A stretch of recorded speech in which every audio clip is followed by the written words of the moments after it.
He's like, nah, dude, this shit was a fucking hard episode to get through. I was like, right. And then as we kept talking, he's like, nah, this shit was really good. It was really good. And you're like, see, so Exactly. not pretty good, fucking awesome. Right?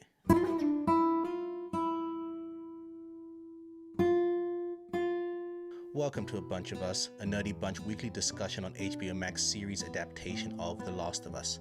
My name's English Dave, and joining me are two peeps who would definitely be my invited guests during the apocalypse, my co-hosts Raven and Rocket Mike. What's up? What up, Dave? What's up? I feel like if I was going to have a nice outdoor lunch party with guests in the apocalypse, you two would be one of my go-to. Appreciate that. Yeah, this is true. I don't know if I'll be alive, but yeah, we can try to enjoy some time. Apocalypse picnic. It sounds nice. Has a I don't ring think to I'd make it. Apocalypse picnic. I do like that. Yeah. We're It here is a to hard talk. life out there, though. I don't know. Would we survive 20 plus years? I don't know. After I saw how Ron Swanson would survive, that was basically the same character. I think just going back and Right. seeing like, all right, if Ron Swanson, as the character stands from Parks and Rec, if he were to survive an apocalypse, this is exactly probably how he'd do it. Mhm. Already prepped, already ready to 100%. go. He's been waiting. Maybe a He's little been bit more waiting. extremist, but oh yeah. If you haven't realized already, we're here to talk about episode 3 of The Last of Us, titled "Long, Long Time," which is also the name of the accompanying music, the song that keeps running through the whole episode.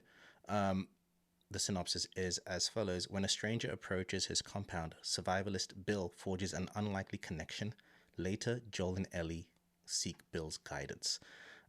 This has been, I think, the biggest departure from the game so far in terms of the specifics. I think they did a good job that the overall input of Bill is the same in terms of what overall happens, helping you get the car engine or the car and the keys and stuff like that.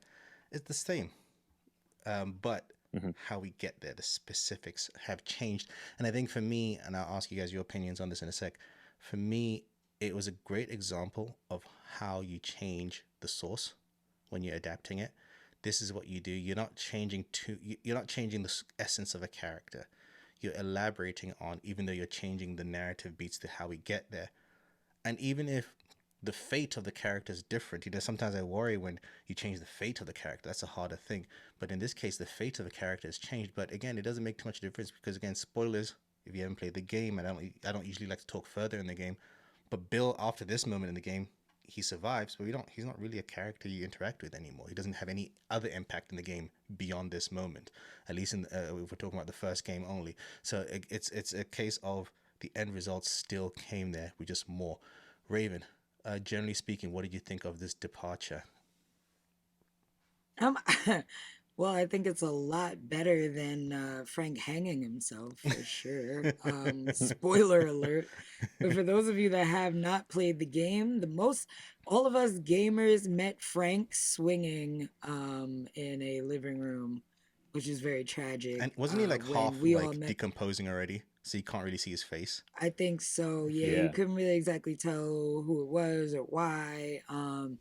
But yeah, you end up realizing, Frank had basically went out, busted out of Bill's town to be like, oh, I'm gonna explore the world. He gets bit, and he realizes he's bit, and finishes himself before the virus has a chance to get him. But we never get to really meet or really know anything about Frank other than a letter that we find, and in the letter is him despising Bill. He's like, Mhm. I hated you and that stupid battery, and and he was pissed by the time that he died. So, um, first of all, I'm super thankful that we got to meet Frank as a character, and I'm looking forward to that more as the show unfolds. Because there's a lot of characters that we met as gamers, but only through the notes that they left behind, the photos they left behind, or whatever artifacts you could find. But most of the time, by the time you get to people, they're already gone. So, in terms of departure, I felt like this was such a more beautiful and intriguing way to kind of just. I just love that it was kind of this satellite love story in this world of just sadness and you call it, like mourning, you had this really beautiful moment in the way that people say, I wish it was just me and you stranded on an island forever. This is like the closest you could get, especially in this time. So I love the fact that we got this kind of beautiful thing to hold on to in the middle of a very ugly world, and that the send off, instead of it being out of hate or out of an argument or something, it's this really amazing kind of, as Frank said, romantic way to send off both of the characters. And I appreciated a lot more that Bill wasn't stuck in that town by himself after the main characters left, because as you said, in the game we never see Bill again. Mhm. So I felt like if we're never going to see him again, why not have him just die in a way that's graceful. Um, Mike, what are your thoughts on some of the departure? Because what we don't get, we talk about what we do get, but I want to talk about what we don't get is banter between Ellie and Bill. So despite Yeah. that, what did you think of this departure? No, I know that was if you were to take away anything that might have seemed like a loss, was that we just lost the opportunity to have Ellie and Bill interact like they did in the game, and I was picturing Nick Offerman coming back with all these quips and their banter back and forth, and I could just hear his voice when I was just playing that part in the game, and I thought that would have been, you know, really entertaining to have anyone who hasn't experienced the game see that little. Like you said, he doesn't add up to the grand scheme, I guess, of the story. This is all we see of him. But it is a major step, and I'm glad they still kept in the key elements that had, you know, this is how they got transportation to take them even further west. Without them, they'd have to be on foot, and we'd be in the modern version of Lord of the Rings. So it'd just take another probably 3 years before they even get to Seattle. But with this, I thought it And a was shower.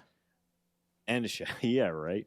And Oof. speaking of shower, there's this taking in a basically it seemed like a parallel universe. You know, it's like here's everything that had happened between the two of them, and now here's everything how we expect it to take a little bit after. You know, it was just like a little what if that really made the difference, and it kind of reminded me of you both seen Lost, I Hmm. think, and it reminded me of the well, eventually it gets a little messy, but they go into kind of like another like parallel universe, like as if some of the characters never crashed, landed on that island, and just continue living their life.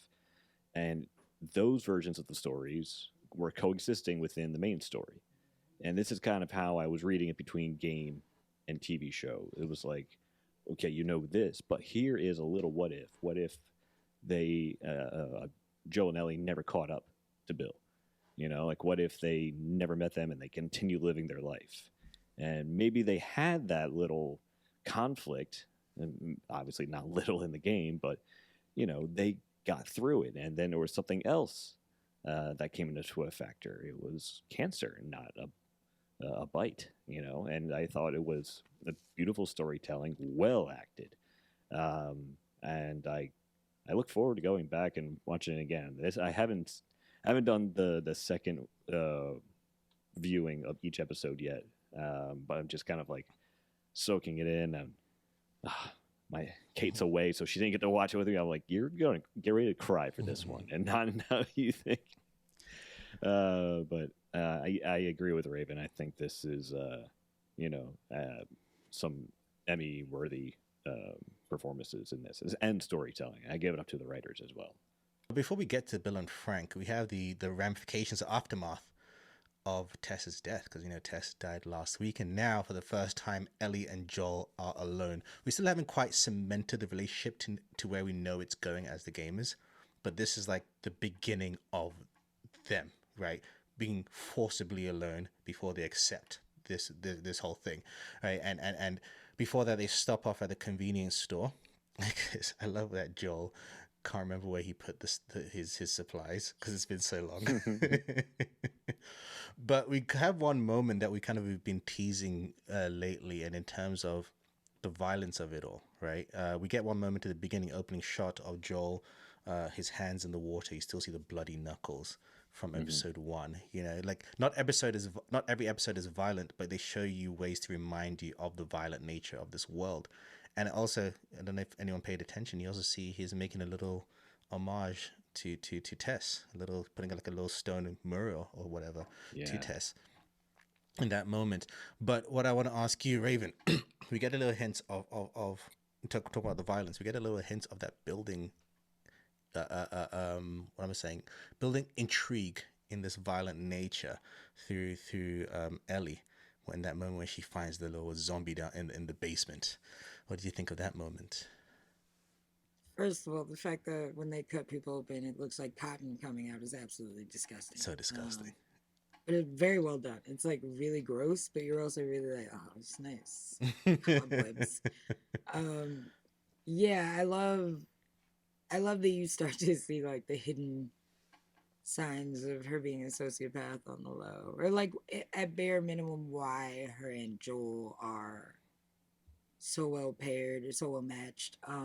And I also love the hints that Ellie is not Sarah, Yes. you know, and I feel like those are the hints that we keep getting more than anything is like, this is Ellie. Ellie is not Sarah. They're similar ages or whatever. Like, you know, Ellie wants to see stuff. Whereas Joel with Sarah was like, you know, look away, baby, don't look at anything, you know. Just shield yourself from anything. Whereas Ellie's like, no, I want to see it. Is it gonna hurt me? No, then let's see it, you know. And she's excited about it. She wants a gun. She wants to kill people and hurt people herself, which is something, you know, Sarah, Joel's daughter, would have never done. So I do love that we're kind of starting to see what sets Ellie apart from just even your average 14-year-old girl. You know, this is somebody who's been through things. This is somebody who and can possibly handle herself, you know, beyond Joel taking care of her. You start to get signs of like, you know, what has this girl been through? Or she can kind of survive on her own. Like Joel is there to fight the big things, but in terms of survival, this kid's been doing all right She'll on her try. own. Right. She's gonna go out with a bang, you know, Mhm. even if she might fail, you know, she's gonna get you in some way. So I do love those things. And I love her exploring on her own, finding the Tampax because I understand how that is gold in her Which time. And it makes sense Joel wouldn't find it. that moment, just to stop there, that moment hits two things for me. One, it plays on the post-apocalyptic narrative focus that these stories don't focus on. It's always the same thing they're looking for, like Yeah. which makes sense, like the basics, water, food. But there's other things you should be looking for, like for women's needs, or if you need glasses, contact lenses, or you know, like another Yeah. shoe. You know, like just random things that Right. no one looks I for. like that he dropped off the AK-47. You I know, don't need like it. he's like, Yep. I'm not gonna have ammo where I'm going.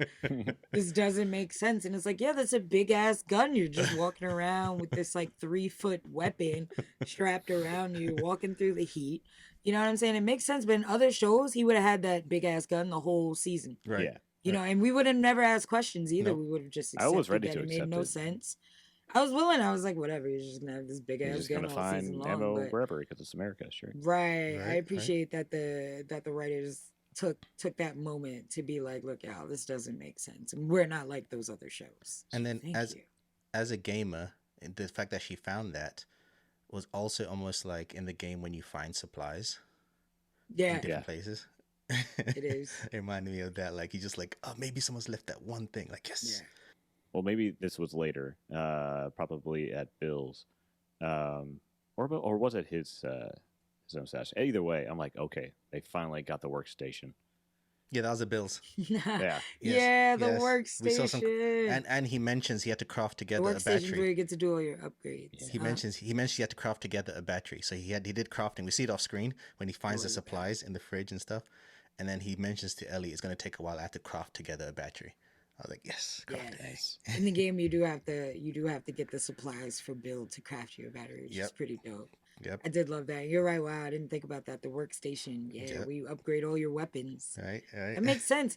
Honestly, though, it would be at Bill's house, and I kind of like the idea that Bill's house is so rigged up that, like, even if you come back 10 years later, that same artillery is probably gonna be there because who's gonna find As it? long Yeah, as you know the You know? password to the fence. Right, exactly, because other people will try to come because they'll see there's electricity, there's gas, and then they'll die trying. And at any point in time, Joel can just come back, 10, 15 years and Right. stock up and get supplies. So it's kind of nice knowing that, like, if he needed a safe haven, he kind of has somewhere Right. to retire to and be safe. That's true. When Ellie's like, can I have one? Come on, there's a whole wall full of them. When she wants a gun. Right, no. I This- think even that too, Joel still sees Ellie as like a daughter that he has to protect. I don't think he's seeing Ellie in the context of the time. and I He's also seeing think, Ellie from the perspective of an older man that's looking after a young lady. but I also think in that moment as well, because again, he still hasn't quite fully trusted her then. I think in that moment as well, that's part of it. It's like, I don't trust you with a gun.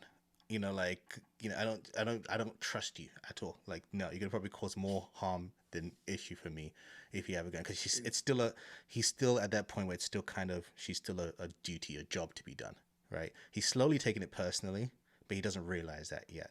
Um, One thing I want to touch on is we see this at the beginning and at the end with Joel and Ellie's narrative. One thing I've always said about this story that I like, that's different to post-apocalyptic stories, is that, and this whole episode is part of that, right? Is that, but I want to talk about Joel and Ellie here, is that it still reminds you of hope, right? Semblance of hope. We get that first touch in the beginning when they see the crashed airplane. And Ellie's like, and it's similar in the game. We get that conversation, but she sees a poster of an airplane. And he's like, "Oh my God, you guys used to be in the sky." And to him, it's like, "Yeah, but we were trapped between a whole bunch of people with $12 lunches." So he's still remembering it as we in real life remember flight travel as like, ugh, the worst. But she's like reminding us that we've become so jaded by we forget that we can go in the sky. Like, that's a miracle, like, so she reminds us of that kind of, and I love that is her innocence or her lack of this knowledge. She's able to remind us that these things in their world were once amazing and in our world are amazing. So I just kind of love those kind of touches. And even at the end, when she's excited to be in the truck, it's like a spaceship. She's like, Yeah, driving a truck is an exciting thing to her. that makes sense. She'd have no reason to drive in the truck. Right, Or right. like even the moment where she was talking about Mortal Kombat, which I feel Yes. also is a hint at her friend Riley, who we'll hopefully see soon. But I like those little subtle moments where you're forced to realize and take appreciation to Hmm. things that we have and use every day, that are, like you said, a miracle, to have, but we took advantage of it or we just didn't appreciate it. Hmm. But I also like that we got some great exposition. We got confirmation on The how flower. the virus started. And it makes sense. Processed foods would be our demise. You know, we absolutely love processed foods. Every country, every nation, that's the one thing that we have in common is, over processed, like whether it be flour, rice, grain, pancake mix, like he said, all of these things within a day are consumed so much that you would have this massive problem on your hands within 48 hours. So I love that we finally kind of got an understanding to where we don't have to question anymore, like, but how did it get so big? And it's like, this is what happened, we're moving on. You know what I love? I love how this, especially this episode, how it uses transitions, right? In terms of any editors out there, you want to get like really nice transition points, and they have a fantastic transition point narratively and visually when Joel says to her, and this is one of the moments where you start seeing Joel starting to care about her, right? He doesn't want to go down the certain path because he doesn't want her to see something there. And Raven, as you spoke, her curiosity is like, well, now I want to see this. She even says, "You're terrible at this. You just told me like some serial killer or something like that." I forget exactly what she says. And we get this sequence where we see all the skeletons in the pit by the road, and he tells us the sad story of what happened of the government killing everyone because dead people don't turn. And then we see a piece of cloth and clothing, and then we transition to the mother carrying the baby wearing the same clothes. So you instantly have that tragic, like, damn, she died. And then you This whole think, episode was so sad. oh, so sad. But then you think, because your mind tells you you're going to follow these people and see what the story that Joel just told us. But because they're smart writers, they're like, well, we just told you what happened. Why we show you the same thing we just told you? But then we cut to Bill watching it happen through his monitors, and then we just carry on with Bill's story. Such a great transition from them to Bill, rather than just cutting straight to Yeah, Bill. I thought it was brilliantly it done. was seamless. I love how it's a subtle way of basically being like Bill was right. Yeah. You know, Bill was right. Well, I mean, the whole episode shows that Bill was right and wrong, right? In terms of Mm. the letter that he sends at the end, which we'll get into. But Mike, I want to talk to you about. We started talking about it in the beginning, but I do love Bill's introduction because not only does he not go, he doesn't trust the government. Instantly, he knows what to do. He's been walking around this town over the last how many years he's living here, planning. I'm going to do this over there. I'm going to do this over there because he was just moving too quick. What did you think of his Home Alone style Yeah, it was. prep? What did he say? It was like, "Not today, you New World Order fucks," or something like that. Jackboot wearing New World Order Right. fucks. First thing, gets the gas, fills up the tank, the Oh things yeah, with gas. gets immediately to the hardware store and grocery store, and what does he do? Where does he go? He goes to like turn this giant valve to like I guess like stop water running or stop Yeah, gas. no, it's at the gas supply place, and then he turns on his generator. That's right. Yeah, yeah. Yeah. Oh wow. Anyway, it did. It seemed like the intro to like a movie. It's kind of like, all right, and now here's the one paranoid guy that everyone has in their neighborhood who's just ready every morning, day one. Let's go, And And he can cook. it was probably like the best day of his life, just the knowing that he was right, and now he just got like, Mhm. okay, it's just a new world that I'm living in that I anticipated this entire time. And no one to bother me. Yep. And now I'm going to take over this whole town. I got a nice little fence system and defense system on the fence system. Mhm.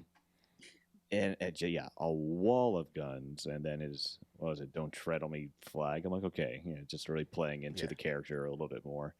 And then, yeah, I can only imagine that how afterwards, once all that has gone down, you're by yourself. Congratulations, you were right, and you're surviving and thriving, but by yourself. You don't have anyone to share this with, and What is what that? was it What all is that meant life? for?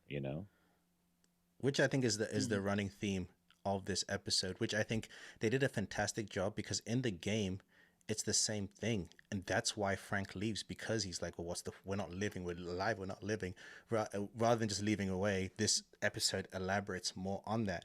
And let's go into that. Actually, before that, I love the moment when he's just eating his dinner and he's just watching the zombie get taken out by one of his booby traps, just like in the game. I love that moment. I was like, It never gets old. kind of dope. Raven, I want to talk to you about the introduction of Frank. I think this introduction, just going right from when they first meet till they have their first lunch, I think in that whole moment, they did a fantastic job of me slowly seeing, and if you go back and look at it again, you can probably see the moments, slowly seeing this relationship building in the subtext, right? The subtext of it all, so that by the time after the lunch, where they go to sleep with each other, it's never like, oh, come on, that doesn't make any sense. You really feel it. So what Yeah. did you think of just the introduction of Frank into the narrative?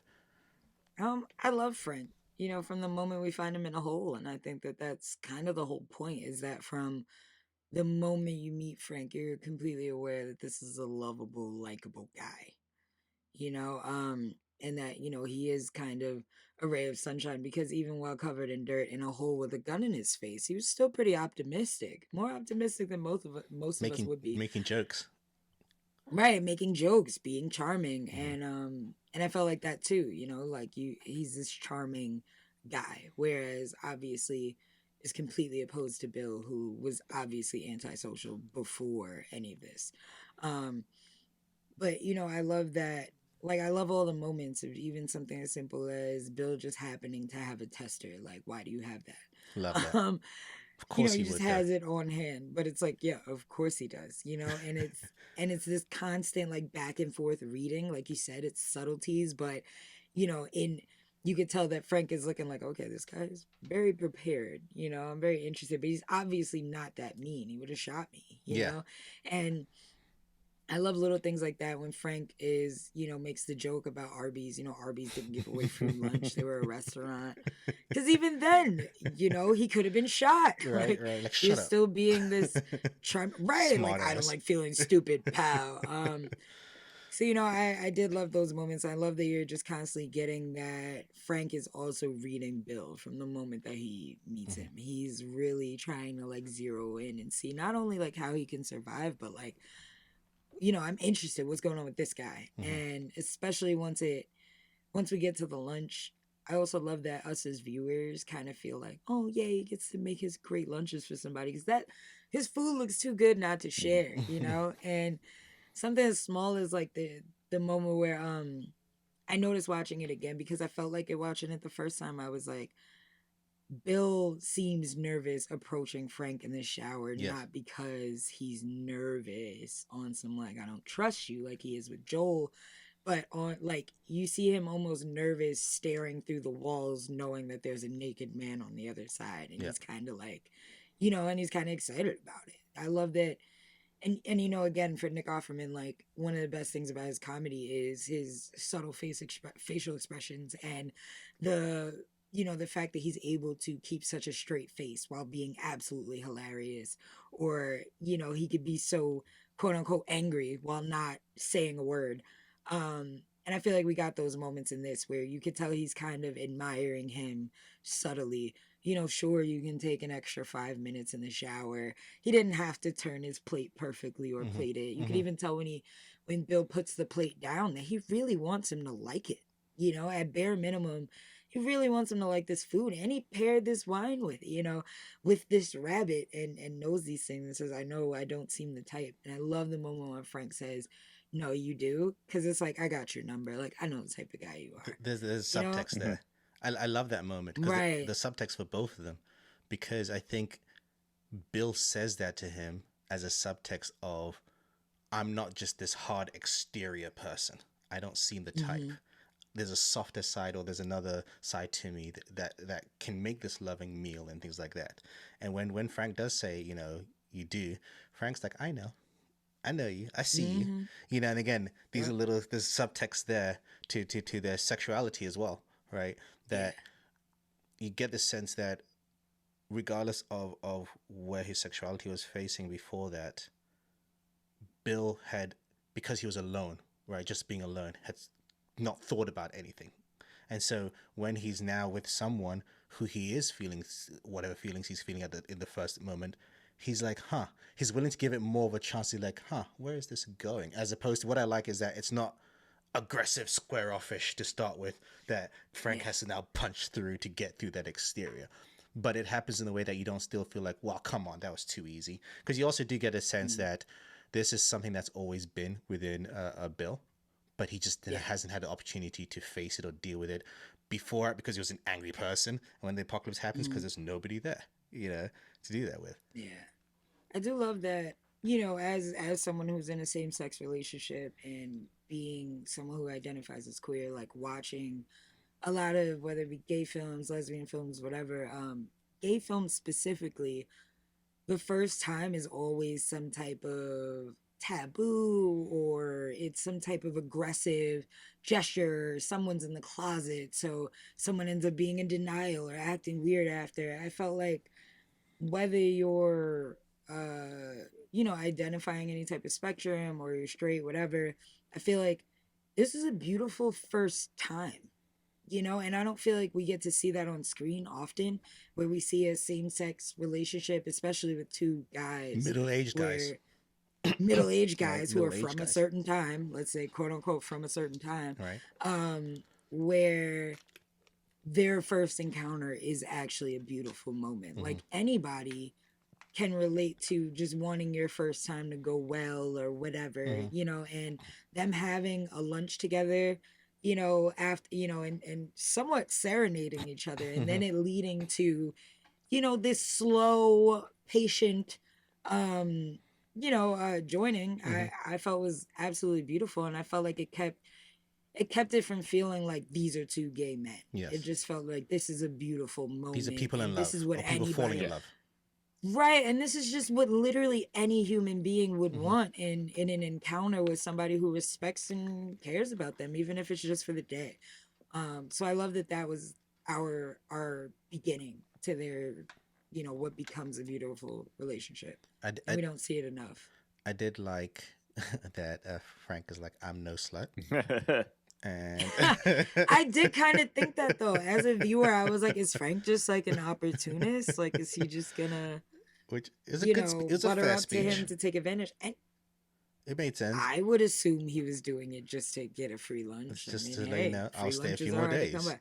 Is that Free okay lunch with and a you? hot shower? Hey, some people who aren't in an apocalypse would go for that. But I did like that, You know? that they take a moment because sometimes in stories in film and TV shows of all kinds, when they have sexual moments, like you said, I think they do this unrealistic thing of just jumping straight to it.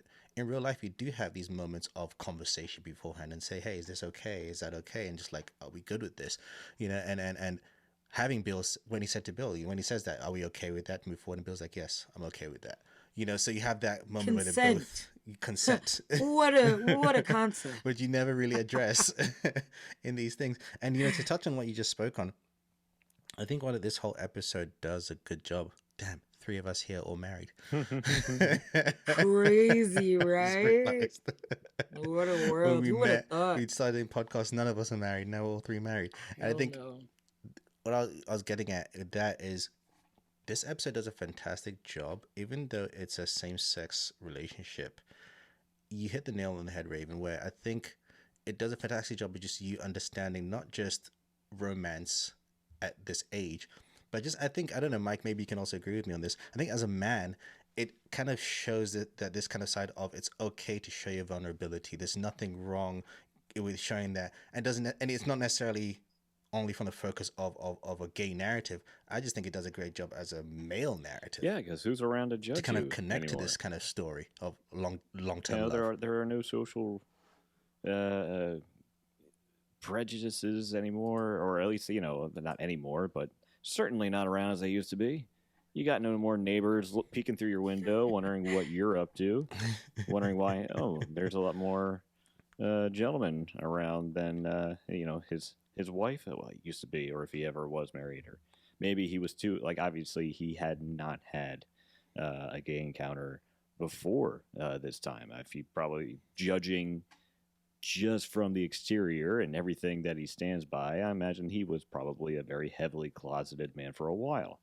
And now suddenly, well, you're by yourself, and yes, here's the opportunity in front of you to finally be yourself as you have been for years now.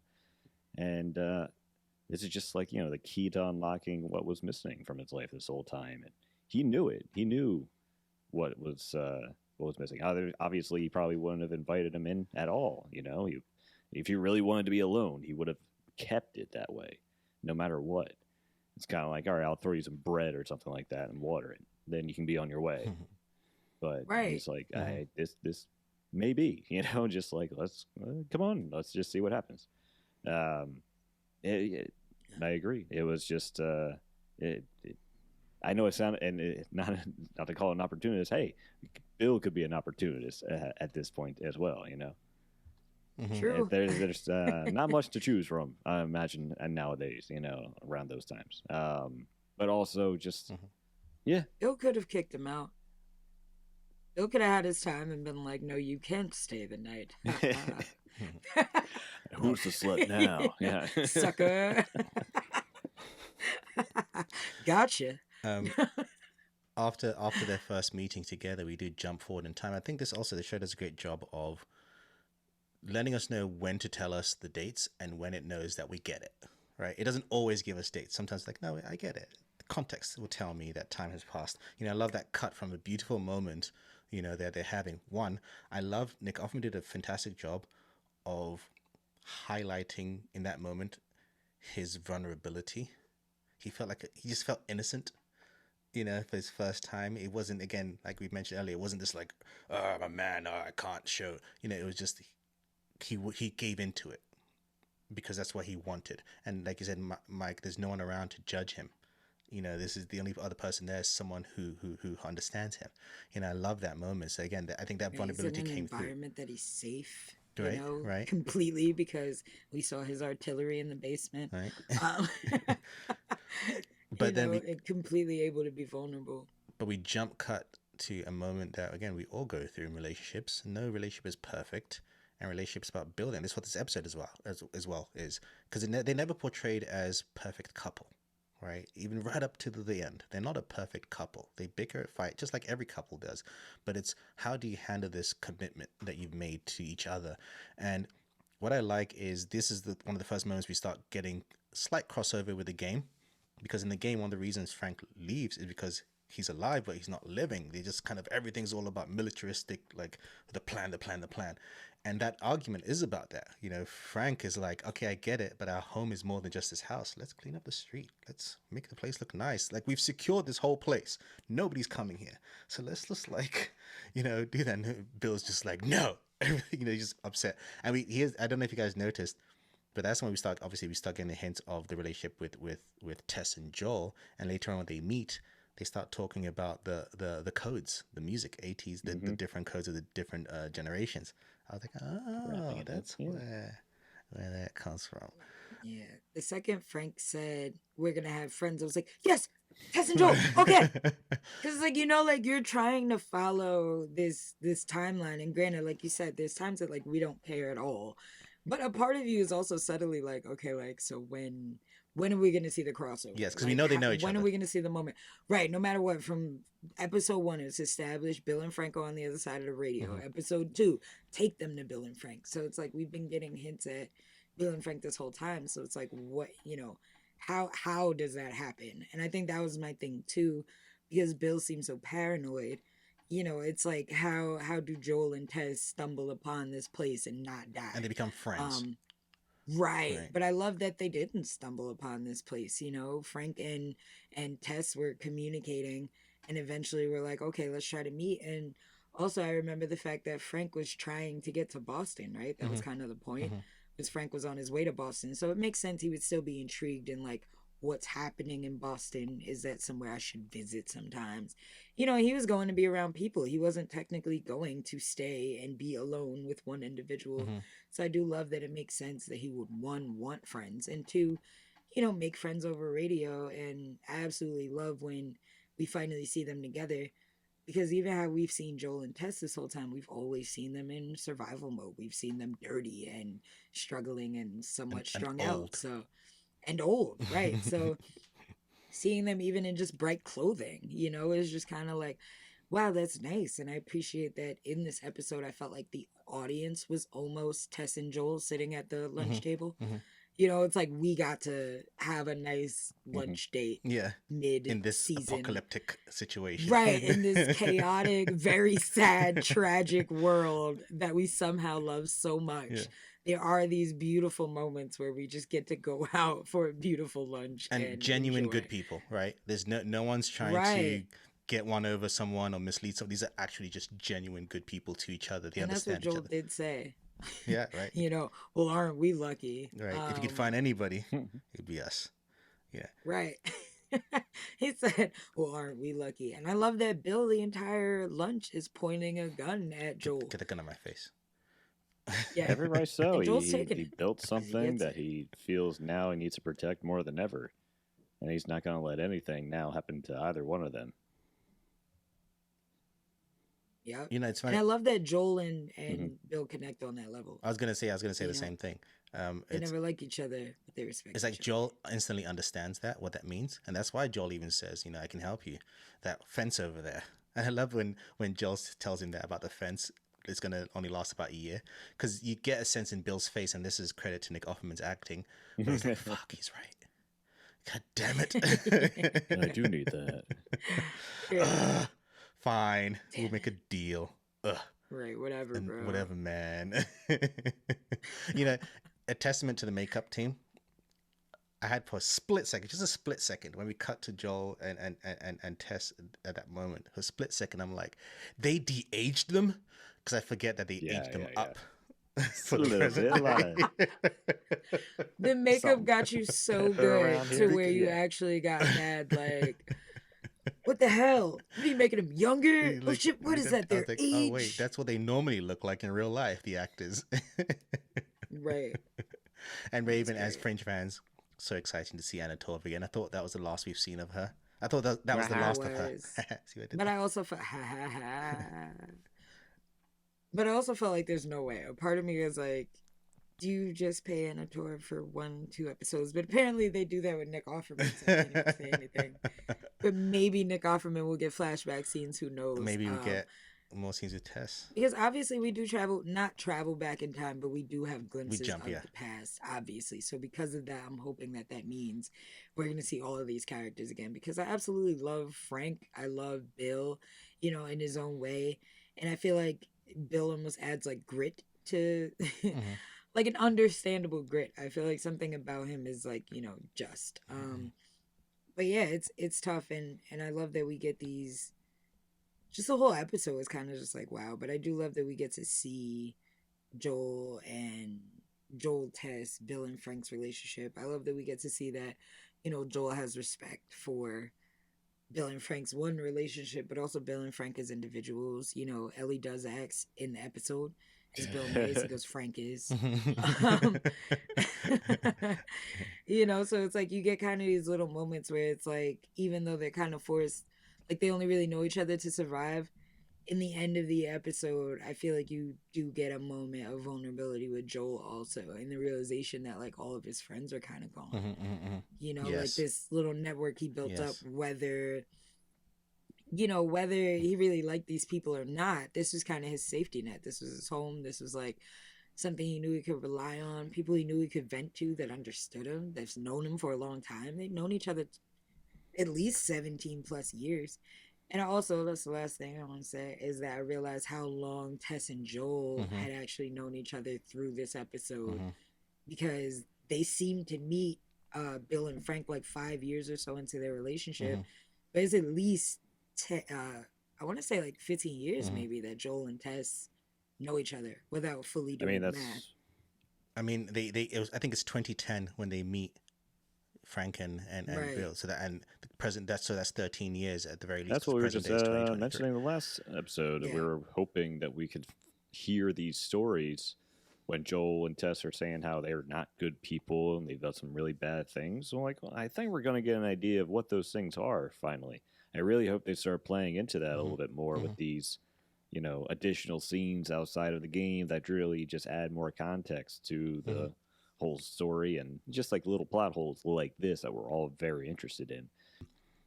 Joel warns him and says, "You have all this thing, but someday, the government won't come, federal won't come because they don't care. But people will come and get past your fence." I loved how that was shot. Though he got shot because he's distracted by Frank. He had it. I was like, damn it, Frank, he's got this. He's been training his whole life for this moment. Let him have it. Though I do like that Frank wasn't a punk. Like Frank straight up, he's ready, grabbed a gun, he went straight out there. He was able to, he wasn't like, Bill probably taught him what's some going things on? by then. You always have one it's kinda person. like, all right, yeah, it clearly shows. Which is It's good. like in an emergency, here's love where you it. go to grab it. Here's how you use it, hold it, load it, all that. Check your corners, all that. He was doing well. Which that's I love. gone, Raven. No, I just love that. We realize Joel is kind of his like trusted person Call in Joel. that moment too. Call Joel. Like Joel's gonna protect you. I love that. It was a little nerve wracking, but I also love that we got like a subtle moment of foreshadowing. Frank went to go get his gun, and that's the gun that Yep. Ellie ends up taking later on. And I love that it's Frank's gun, because what Frank means to Bill is what Ellie means to Joel. So I feel like that's kind of a way of like taking over the mantle, or getting us to understand, like, even though Bill was the brute or whatever, Frank took care of Bill, in a lot of ways. And I love that we're kind of realizing now, like, okay, now the mantle is handed to Ellie. Ellie, although, Joel would keep her protected, technically, she's going to be the one to kind of nurture him. Let's talk about the last day. Oof. I I don't love. even want to talk about it, but I'm bored enough on purpose. I just stopped crying like 5 minutes ago, and I watched it 2 days ago. Oof. Because It's a lot. I love how it starts off. Because one, they never really quite say, what's going on with him, but in the podcast they were saying it's some kind of like degenerative muscular disorder, and so that just shows someone who's slowly kind of withering away in a time where there's nothing you can do about it. But I love how it sets up for it, right? Where it's a sense of he gets out of bed early took him a lot of effort to do some. Bill's mad at him, and he's like, "No, I won't fall asleep. Don't worry. Today's my last day." And it's just like pause. You get a sense of this conversation's happened before. That one day I'm gonna want to do this. And says when he says today's the last day, it's almost like the day that Bill's been dreading, because Bill still had hope. Maybe we'll come across a doctor Never or know. find someone. Frank's still joking, like, what, we're gonna have a door-to-door MRI salesman come through. Right. like even before this happened, this couldn't be healed, let alone now. And coming to terms with that, Raven, what do you think of Bill's kind of coming to terms with the reality of what he has to accept? Um, yeah, it was a really hard scene to watch. I felt like you kind of had to watch Bill go through, what is it, the 7 stages of grief, like all in one scene. So it was hard. It was like the first, you have that denial, you have the anger, you have, and in the end, finally you have acceptance. And I felt like at bare minimum, this was also the moment for me where I was like, damn, Nick Offerman, wow. And like you said, like all of us are married now. I think a couple of years ago, maybe before I was married and like didn't really understand the whole forever thing or spending your life with somebody, I don't know if this would have hit me as hard. Like it's still tough to deal with, obviously, but when you have your equivalent of Frank, in your actual life, and you're just trying to imagine hearing that same message from somebody that you love and care about and have been with for so long, and just the two of you, for me, I was like, damn, not that it's selfish, but it's like, how could you even ask that of him to some extent? But you also don't want to see the person that you love be in pain, and especially for that long. So you kind of get all sides, and it's definitely an ugly cry moment. But I love that the point of it is, we've had good days, we've had bad days, but let's have this be our last good day. I've had the It was most like, good days with you. oh, oh, it was too much. And then when he tells them the plans for the day, you're gonna make me one last meal. You're gonna put the, You're gonna wear what I tell you to wear. right. It's such a spouse speech too, which I absolutely love. Right. But and even them getting married, that was too much for me. I was Which, bawling fun my fact, fucking eyes out. that moment is set when they get married. Actually, no, that was before that. Never mind. Because in real life, I think in Boston, I think gay marriage was legalized in like 2004 or something like that. But it starts off 2003. So the end of the world ends before. Yeah, that's what I was getting. The world ends before that can Yeah. happen. So there's still a That I realized too, it Yeah. was illegal Yeah. when they, most of their lives. So I do love that. It's not something that was probably thought of, for a long time, or they thought about it and probably thought, what's the point? On your last day, you should get married. And it was a lot. Seeing the last meal, and the last Yeah. meal being the first meal that he Yes. made for Frank. And did you And notice? then having the same wine, but it's aged 25 years now, which for me was like, it's probably freaking delicious. And the nice little touch of the dinner, a nice little subtle direction of the dinner. Like you said, Raven, they had the same meal, but the first time they were sitting at opposite ends of the table, and this time He he's sitting was next to sitting each next other. to him now. I was like, I was like, it was so bad. Every bite that he took, every smile they exchanged, I was like, that's the last smile. It was just so much. I have a nitpick. What? It's a nitpick. I don't know if any of you have tried to mix any kind of powder in liquid, but there's always residue. That's it. Okay, what I was gonna say is my only complaint to the episode was, I was like, if you're gonna put pills in anything, it should have been some sweet ass soda or something, because the way that wine is gonna taste like absolute horse shit after you crush up all those very, very strong pills. It was like an eighth. It was like a whole it was like an 8 ball of fucking like that'd be prescription meds. Chalky as That's hell. what I'm saying. You're getting to the end, you're getting sediment in your teeth, your mouth is going numb. You're not having cute conversations. There's no way. And that beautiful red wine tastes like absolute garbage. Well, now. no, And I was that's enough why pills to kill a horse. they mention afterwards, once he put the bag in his own glass and then drank, Nick Offerman, Bill, then also drank the same way. Putting 2 and 2 together, seeing him drink it as much as he has, not just to get drunk, but because he realized this doesn't taste any different than the wine that we were drinking all night, and I just put drugs in here. That's why he was like, Ah, you put it in the bottle, didn't you? He's like, enough to kill a horse. yeah. Yeah. It So makes now sense. we're both, it's like it's too late. We're both doing And I it. love that moment. I was like, Yeah. uh, Which again, I think going back a bit, even that made me emotional too. I was Yeah. like, God damn it.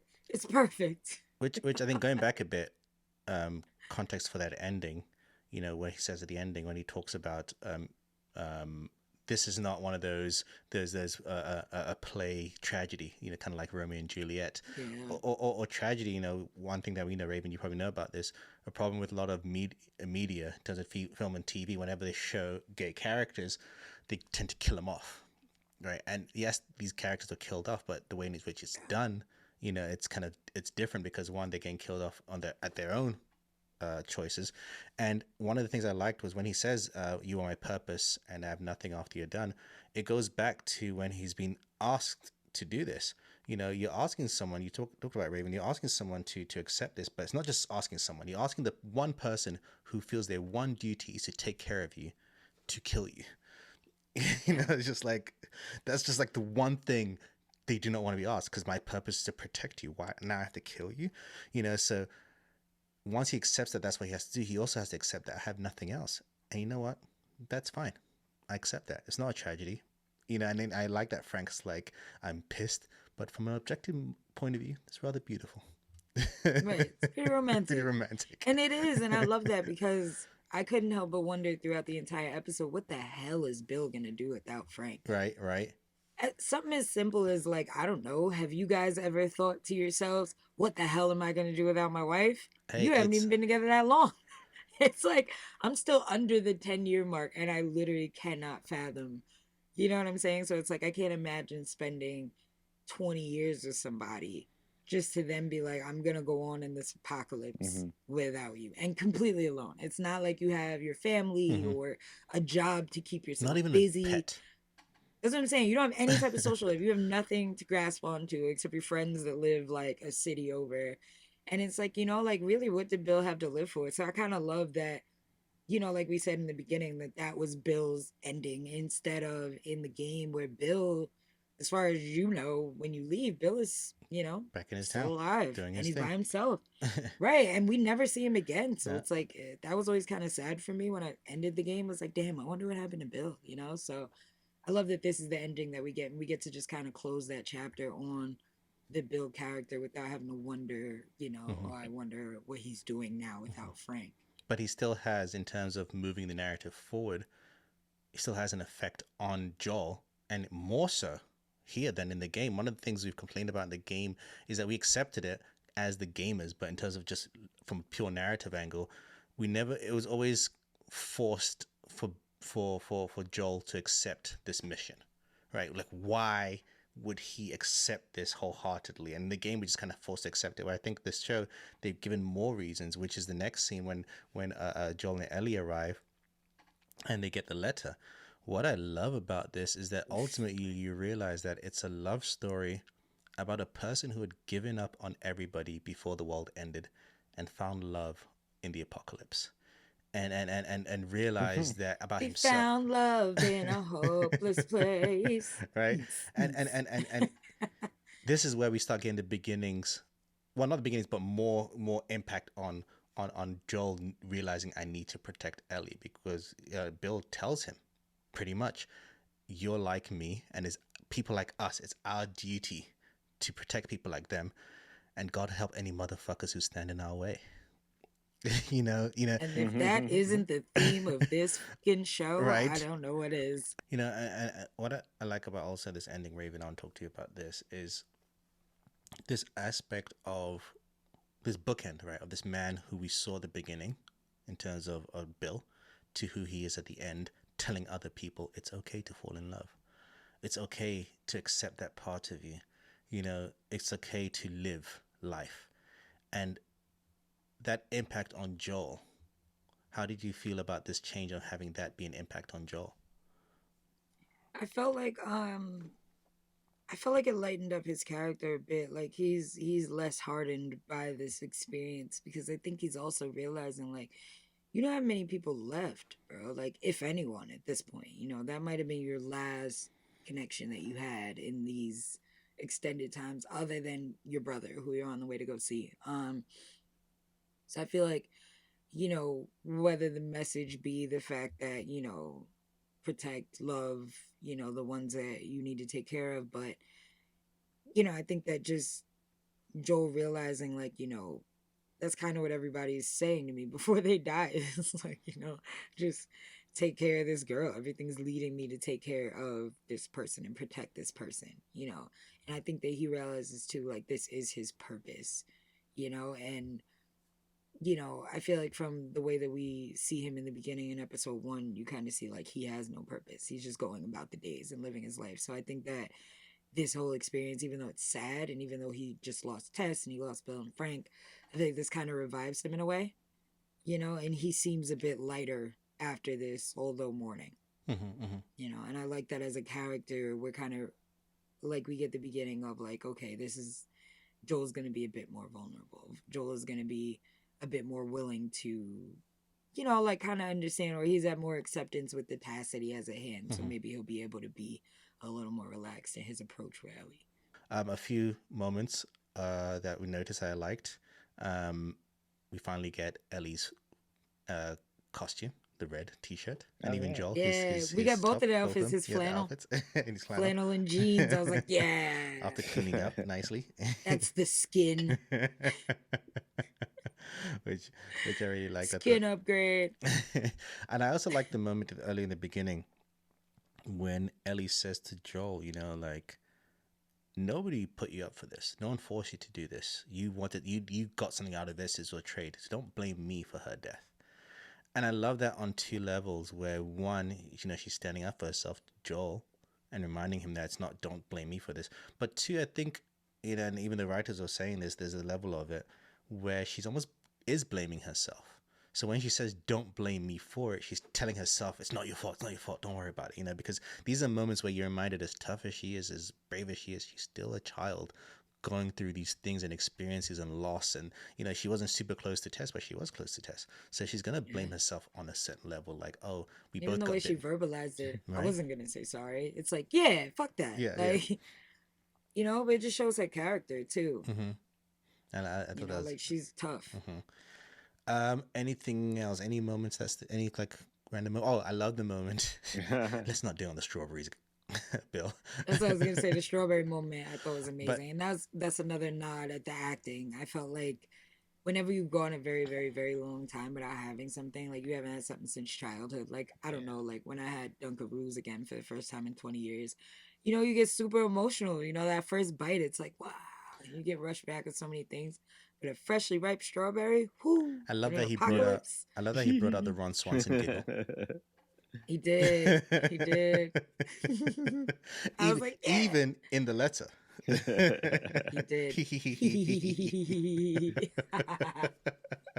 I thought it was good.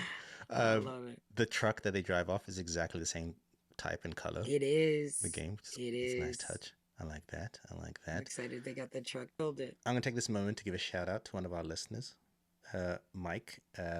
Mike sent us a message saying that he likes listening to our shows, episodes, and actually even said found it hilarious laughing at us and our silliness. I think we made a joke about a sandwich. But one shout out I'm going to give to him is that he says he listens to it while he's working out. So Mike, this is the moment where I don't know what the timestamp would be after editing this, but hopefully this is a long way into it and you're tiring out, and I'm saying, keep going, Mike. Keep going.